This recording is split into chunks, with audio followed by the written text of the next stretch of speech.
Here's a quote for you. Artificial intelligence is the future for all humankind. It comes with colossal opportunities, but also threats that are difficult to predict. Whoever becomes the leader in this sphere will become the ruler of the world. Want to know who wrote that? Stick around. I'm going to tell you that and a whole lot more as we do this episode on CISO Tradecraft of Agentic AI.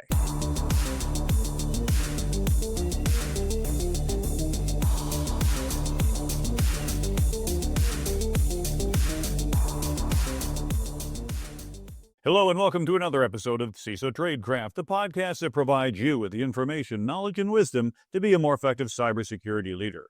My name is G. Mark Hardy, and we're going to be talking about Agentic AI today. And that initial quote that I gave you from September of 2017 was given to a number of students by none other than Vladimir Putin.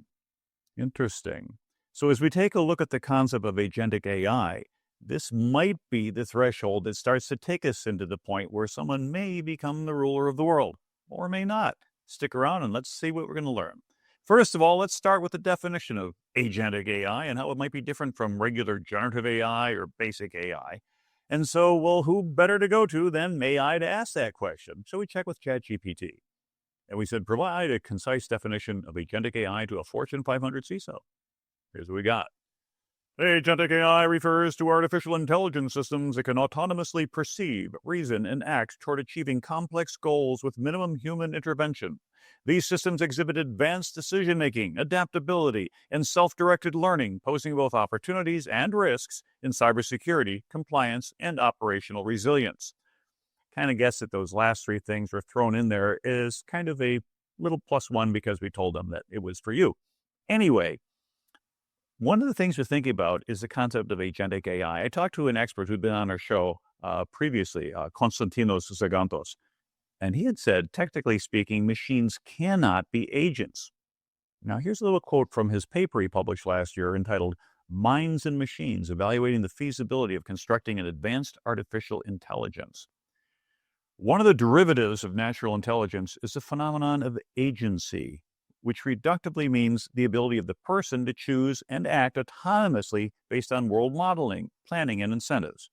Now, Lord Anthony Giddens theorized the concept of structuration, which says that there's a constant activity dynamic interrelation among agents as the choice makers and structure in lieu of the chances that they may perform. He famously introduced humans as knowledgeable agents with the capacity to understand the circumstances and consequences of their actions. Thus, they could possibly exercise choice. By other accounts, agency, at least as it's broadly understood, requires that there be some kind of animating intention behind the observed action. For example, when I observe a painter painting, I attribute intention to the movement of his hands and the shift in his gaze, but not to his breathing. Breathing is not an action, it's rather a doing. It's something we do. A being is an agent if and only if it can perform action. Furthermore, agency can be represented as an intentional system to which one can ascribe beliefs and desires. The system may be man, animal, but not an isolated machine because that requires a pre-programmed task by a human. Now, even the most intelligent machines nowadays are not capable of agency on their own accord, in the sense that without a commandment, they do not perform actions. Humans, dogs, and even cats are all capable of performing acts because they're capable of intentional states. Conversely, trees and rocks are not agents, since they're not capable of intentional, that is to say, mental states, and thus deliberate actions. Stones may change color, they might acquire moss, trees might grow leaves, but these do not happen as a result of an action on the part of a rock or a tree. Well, hey, with that as a kind of a downer on that, let's go ahead and see what we can find out to say, well, what are we able to do? And maybe Costa's got some good insights here, but keep that in the back of your mind. And we talk about Agentic AI. We talk about AI that can be autonomous, act toward a goal, and use minimal human intervention. But it still requires the humans to kind of line it up and point in the right direction. So one way to think about Agentic AI is to really focus on the word agent. Now, agent is a term you might already be familiar with. Like a lot of people use a fiduciary agent to help them with saving for retirement. Let's take a look at what a fiduciary agent might do for somebody. This agent's primary duty is to make decisions that are in the best interest of the client, not for the agent. For example, that agent should be making investments that are best for high returns for the client and not just to create high fees for an agent. Secondly, the agent is responsible for successfully completing the desired actions for the client's requirements. That means the agent must do things like paying bills, overseeing bank accounts, investing, paying taxes, ensuring that insurance is in place, and many other things. And each of these is likely a different transaction that has to be successfully completed, or it could create a liability for the client. For example, if you don't pay the client's taxes, there's going to be a day of reckoning at some point, so it's important that the agent meets those requirements. The third thing an agent needs to do is keep good records. This is important since people generally want to see how things are being handled. It's easy to Monday morning quarterback a football game. It's even easier to judge an agent critically, especially if we don't understand the decision-making process that uses. And lastly, we need a feedback loop from the final output to identify agent shortcomings and create compensating controls to prevent bad decisions or hallucinations from being released into the real world. So let's basically recap. Our objective is for Agentic AI to make decisions that align with our client strategies and act on them. For instance, instead of going to a website to find plane flights that we do manually, we're seeing agents act in a way that this action could become obsolete. For example, you ought to be able to go to an Agentic AI and say, book me a flight from Washington, D.C. to New York in the afternoon of Friday the 13th and make sure I get a window seat. The agent should go beyond the capabilities of an Orbitz or Kayak or Travelocity and then go ahead and recommend specific airlines to book the flight for you. You might even have some pre-programmed information saying, hey, I love this airline, but not so much that one. This would be a huge time saver, provided that the agent doesn't produce an hallucination and maybe book you on a flight to Timbuktu. Also, if it did something like book you on an airline that you hated or stuck you in the middle seat, there ought to be a way to see what it books so you can cancel your reservation, assuming you have time to do so. Now, this area of Agentic AI is really taking off, and here's just a few companies that have made announcements in the last 6 months. In October, Amazon-backed Anthropic announced its AI agent's capabilities to complete complex tasks. And oh, by the way, we're going to have these links in our show notes. In December 2024, Convergence AI created their agent Proxy to compete in the Agentic AI marketplace. January 2025, OpenAI introduced Operator to complete browser-based tasks for users. Also in January, ByteDance announced UITARS, User Interface Task Automation and Response Systems. You pronounce it any way you like. That can take full control of your computer to complete tasks. And it's kind of scary. In January 2025, Zapier created AI agents. In February 25, Microsoft launched OmniParsner to turn any LLM into a computer use agent. A computer use agent is a new type of AI agent that can interact with the computer operating system, can enter keystrokes, mouse clicks, and so forth. And Google is set to release Project Mariner, which will add agentic AI capabilities. The point here is that pretty much all the big players in tech have started putting a huge focus on agentic AI in the last 6 months, which means cyber really needs to get a quick handle on how it works and how to secure it. If we don't, we probably aren't going to be able to provide much value to the developers who start playing with it or our employees who go ahead and provision themselves through shadow AI and start to invite these things into our enterprises. Well, now that we know at a high level what agentic AI does, let's get into the nitty-gritty. There's an excellent article by Rajiv Sharma of Markovat, which does a deep dive on agentic AI infrastructure. Again, in the nose. Rajiv creates a helpful paper on agentic AI that highlights 3 important subfunctions: perception, cognition, and action that agentic AI tries to simulate. To see what that looks like in terms of agentic AI, let's walk through the example of creating our March Madness brackets and place a bet on the teams that we think, or it thinks, is going to make it to the Final Four. Well, the first subfunction of perception is all about taking sensory input. Now, just as humans have sensory input like sight, smell, touch, taste, hearing, agentic machines have their own input senses. In our example, the agent is going to take in news articles and other information about the 68 teams that are going into the competition. Once the AI collects the news articles, it needs to perform feature extraction. You can think of this like breaking a sentence down into noun, verb, and object and parts of speech. And this allows us to store a noun that tells us who or the what, a verb that defines an action, an object or the recipient of the action, and so on. And then we can store those inputs into discrete objects we might call object 1. Could be the Auburn Tigers, object 2, the Duke Blue Devils, and so on all the way up to object 68, the Florida Atlantic Owls. Well, now that we have objects, let's proceed with performing object recognition. We can essentially tie in facts about all the teams. This could be player stats, who's healthy on each team, analyst projections about teams, history of the coach, assistant coaches, things like that. all sorts of other important data points. If we do that right, we have successfully modeled the important elements of all the teams, which is going to take us to our second subfunction. That's our cognitive module. Once we have collected all the information, cognition helps us define our goals, plans, and decision-making process. In this case, we want to make a bet on which teams are going to make it to the Final Four. To place a bet, we need to decide on who's most likely to win 4 games in a row and the likely score of those events so that we have a confidence factor. Perhaps we look at previous games or how each team scored against a similar opponent during the current year.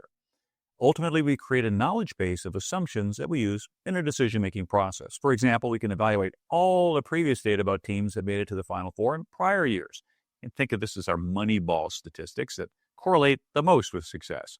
Was it the number of points scored, the number of points allowed, who fouled out early, the record of the coach, something else?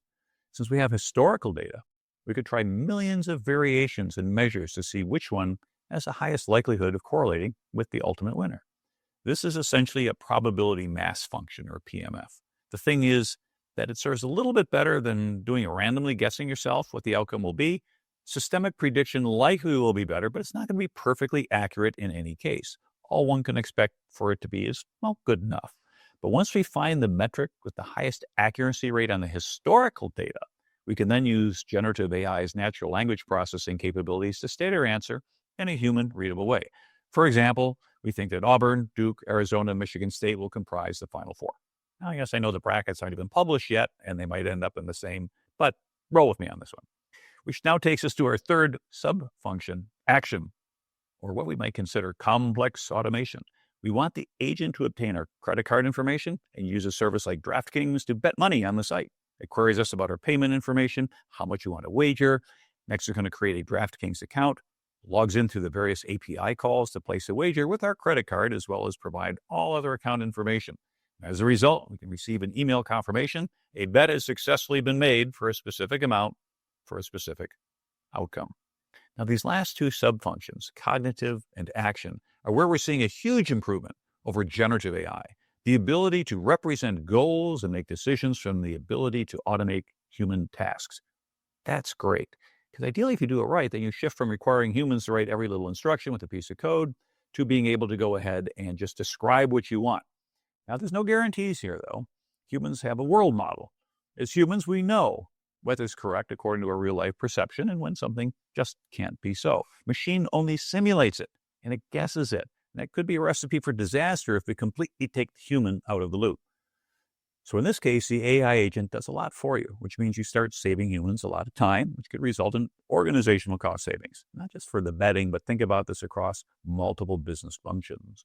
Also, the action part reduces the requirement for the human, in this case, to place the bet. It uses a non-human identity approach to mimic a human action. And as a result, agents allow humans to automate the mundane and become process owners. As we create more and more agents, we also need something called agent orchestration. Kind of like Kubernetes. You need something that will coordinate spinning up agents, coordinating agents, and supervising each task to completion. Now, previously, the system that could do that effectively was multiple neighborhood cellular automata, NCAs, and they need to be very well connected. You also want the system to be transparent and accountable, and ideally non-hackable. Remember, if one agent crashes, you don't want the whole process to fail. You want to just restart that one agent and continue the process. You're also going to need data storage, and each agent may do temporarily cache or store their data as it moves around these various models.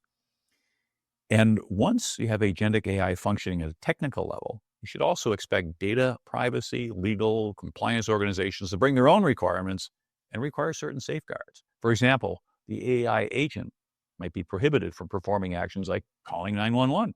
An AI model might be precluded from basing decisions based on protected data fields such as age or race or gender.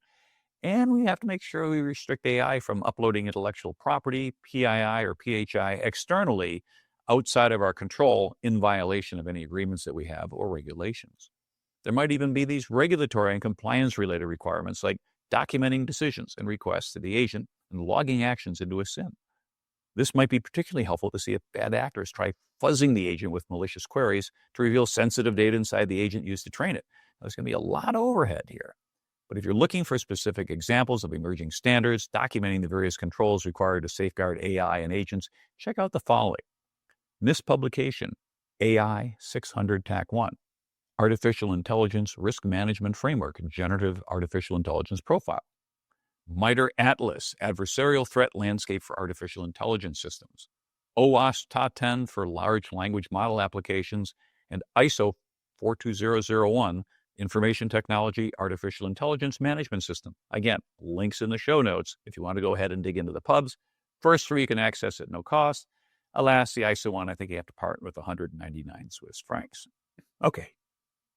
Given all this complexity, what's the real value of creating agentic AI? Let me share with you some use cases that I think we're going to encounter in our industry. How about autonomous vulnerability management, automated incident response, adaptive red teaming or custom awareness training, autonomous IAM, and third-party risk management? Let's take a look at these. Autonomous vulnerability management. Imagine if we could automate vulnerability scanning, code remediation, and ticket tracking into a single process. We could really detect and fix a lot more threats. For example, your agent uses a vulnerability scanning tool like Qualys to scan your environment. Actually figure out what line of code the vulnerability might have been found in. Then query a service like GitHub Copilot to create the code fix. Then you create a ticket to create a production change, along with creating a GitHub pull request to make the change. And if we put a human in the loop to approve that GitHub pull request, the code can go forward, the vulnerability gets fixed, the vulnerability scan happens. If it successfully goes away, ticket gets closed out automatically. Think about how much time savings would occur by minimizing the time it takes to find vulnerabilities, write code fixes, track those vulnerability remediations, and then close out the tickets. There's really a lot of potential here. Now let's think about automated incident response. What if you could document every action a Tier 1 incident responder took when investigating an EDR alert? You might think this is hard, but it really isn't. For example, most people do everything in a web browser today, which gives us the ability to record it. There's a helpful Google Chrome extension called Scribe AI that can easily record everything you do in the web browser and create a step-by-step screenshot. Leveraging that type of capability, you record the most common actions that your incident responders take when they investigate malware. Perhaps they always use the same 3 tools to figure out if something is a false positive.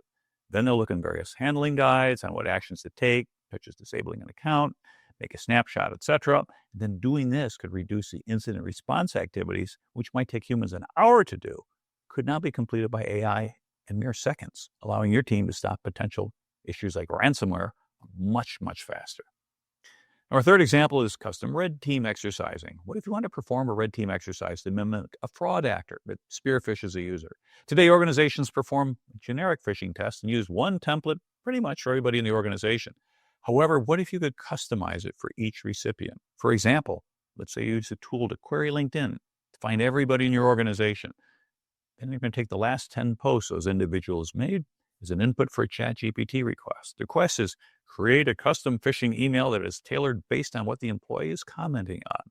After that, the Agentic AI uses LinkedIn APIs to reach out to that employee with its ChatGPT message and a link to a malicious website. Now, capabilities like this can drastically improve human awareness against this type of attack. Are you listening to before or the other companies out there? But nope. We've also kind of laid out a strategy for a highly effective spear phishing campaign. So don't share this episode with the bad guys. Our fourth example is autonomous information and access management. Today, managers and companies must review all the entitlements and requirements for their employees. However, it takes a lot of time. It's largely a waste of time because most of them are going to be approved because they've gone through some sort of process. For example, approving Salesforce access requests is probably not a good use of the CEO's time. Instead, what if we looked at the usage of every entitlement and every access to say, for any system or tool not accessed within the last 90 days, disable user access. Next, we use AI to analyze what remains and see if it makes sense. Does an accountant need access to this folder, which DLP detects as accounting type data? Well, makes sense. Does the accountant still need access to a folder containing legal data, which they haven't used for 8 months? Probably not, but they still might need access to everything for the year so they can do end of year financials. So the tool is going to go through and make all these account access removal recommendations and present them in one approval request for the manager to look at, instead of 200 individual requests coming in one at a time. And depending upon your confidence in this model, you might even grant full autonomy for this capability if you see that it's making better approval requests than most of your managements are. Finally, let's think about using Agentic AI to automate third-party risk management.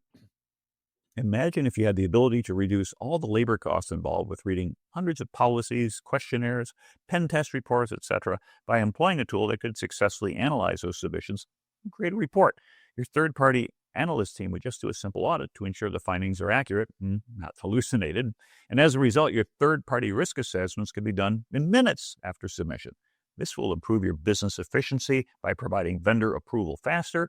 Your team is happier because their job analyzing all that paperwork has been reduced. Now, as a CISO, I got to tell you, I want something on the other side of that that's going to prepare all that input for me so I don't have to spend hours and hours filling out these custom forms. But I digress. For digital tasks, Agentic AI can be a game changer and has the potential to revolutionize the many repetitive tasks in cyber. Things can become cheaper, faster, and better if we learn how to harness its potential. Although a large amount of training can increase our confidence in its ability, where it might be lacking is the ability to interact autonomously with real-life events. I mean, think self-driving cars. I'm in Phoenix this week, and I see Waymo self-driving cars out here in downtown, and maybe I'm a little bit old school and maybe have been doing cybersecurity for way too long, not quite ready to hop in the back seat of one only to see watch the locks go down. Sorry, Dave, I can't do that now. Also consider that ultimately all these agents do have a human initiator who technically was the real agent. So let's take a lesson from threat modeling to understand what could possibly go wrong. For example, automated incident response. Imagine if we use Agentic AI to automate the following. EDR detects malware on an endpoint. We just disable the account until a team of incident responders can look at the system. Unfortunately, an alert just happened on the CEO's laptop, and it was a false positive. EDR saw a huge spike in files being deleted, so it's flagged the CEO's machine. However, this was by design, as the CEO was just performing a year-end cleanup after hearing from the IT team to remove unused files. Now, if CEOs would really do that, that would be great. But the idea is, if this happens, do you have a quick way for someone to roll back that action when you get a nasty call from somebody saying, I'm in here with a client ready to close the deal, and my laptop's not working? Now, every technology has the potential to have false positives, right? But don't let that dissuade you from implementing it. Remember, don't let perfect be the enemy of good. If Agentic AI has, for example, a 90% accuracy, but your team only performs at an 80% accuracy, that's a 10% improvement. Now, don't expect the agents to be perfect. You wouldn't complain if you got 10% more headcount to perform your mission, would you? But what you really need to look at is how can we begin to trust these agents, or more specifically, trust the prompt engineers that are initiating the AI tasks. Let's make a comparison. How do you trust a new intern? Well, you give them a project and watch the results. Essentially, how well they complete the task. If they did well, give them a bigger task and see how that plays out. And if not, then you go back and do some retraining and some feedback. The same can be done with prompts to AI agents, and to a certain extent, if it's configured incorrectly, the AI agents themselves. If you take this measured approach to building trust in Agentic AI agents, I think you'll see them consistently making the organization run a little bit better, a little bit more efficiently, and people will be happy about the reduction in the amount of boring, repetitive tasks that could be handled quite adequately by this system. Now, don't forget about governance, transparency, explainability, accountability, because it brings up some interesting questions. If you connect two IT systems together today, does that require an access approval and firewall approval and everything else, or is that considered to be a brand new application all by itself? And if someone creates a new Power BI visualization based on a Google form, is that a new application that must be formally registered in a configuration management database? Understand where to draw the line, especially as organizations create thousands of these agents that will test your ability to decide what needs to be routinely governed. Get it wrong, you'll have agents that could upload sensitive data to places that you can't protect. Let's not do that. So I hope this gets you thinking about what decisions you're going to face soon with Agentic AI. If you think of scenarios where it's likely to go bad, including those in your incident response plans, maybe have an alternative. Having an effective plan and rehearsing it in advance will ultimately help you respond faster and better to potential incidents. Well, thanks for listening to today's show. And just a quick recap. We talked about agents, how to think about them like fiduciary agents acting in the best interest of their clients. We talked about the rapid pace of innovation, which is why we need to get an understanding of them. Went over 3 major subfunctions: perception, cognition, and action that will enable Agentic AI. And we even gave 5 examples of how they could transform cyber and things such as that. So think about that. And by the way, I just found something that came out in the last couple of days called Manus, MANUS.IM. It's a new agentic AI tool. It's still in beta. If you go take a look at it, I'm not necessarily advocating for it. It is out of the People's Republic of China. You decide if you want to play with it. But it looked extraordinarily promising, and it looks like a big potential disruptor. So keep your eye on that site and go take a look. And who knows, if you're lucky, you might be able to go ahead and get an early access code. And if it works out for you, send me a message. Let me know on LinkedIn how this is going. So if you've enjoyed this episode, pay it forward. Share with your colleagues at work. Post a link to our show on LinkedIn and repost it so people can find it. The more people that apply good security in their enterprise, better for the rest of the world, because we're all going to help keep our information and our business processes safe. So thank you again for listening. We wish you only the best as you master your CISO Tradecraft. This is your host, G. Mark Hardy. Again, till next time, stay safe out there.